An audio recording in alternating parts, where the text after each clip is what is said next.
vaxtınız xeyir əziz izləyicilərimiz, kanalımıza abunə olmağı unutmayın. Öncədən kanalımıza abunə olduğunuz üçün sizə təşəkkür edirik.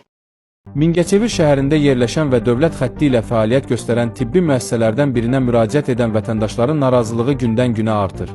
Vətəndaşların bildirdiyinə görə söhbət təbibə tabe olan müvafiq tibbi şöbədən, yəni dövlət hesabına xidmət göstərməli olan tibb müəssisəsindən gedir. İddialara əsasən həmin şöbəyə müalicə və ya tibbi yardım üçün müraciət edən xəstələrdən sistem şlanqları, şprislər, tibbi borular, hətta oksigen, hava balonuna qoşulan sadə tibbi ləvazimatlar belə şəxsi vəsaitləri hesabına alınması tələb olunur. Bu isə həm qanuna, həm də dövlətin icbari tibbi sığorta prinsiplərinə açıq-aşkar ziddir. Vətəndaşlar haqlı olaraq sual edirlər: əgər xəstəxana dövlətindir, xidmət pulsuzdursa, tibbi ləvazimatları niyə xəstə özü almalıdır? Bəs bu avadanlıqlar üçün ayrılan dövlət vəsaiti hara xərclənir? Məsələ burasındadır ki, sözügedən tibbi ləvazimatlar xəstənin seçimi ilə yox, məcburiyyət qarşısında aldırılır. Almadıqda isə dolayısı yollarla müalicənin gecikdirildiyi, laqeyd münasibət göstərildiyi iddia olunur. Bu isə artıq təkcə məsuliyyətsizlik deyil, vətəndaşın sağlamlığı ilə oynamaqdır.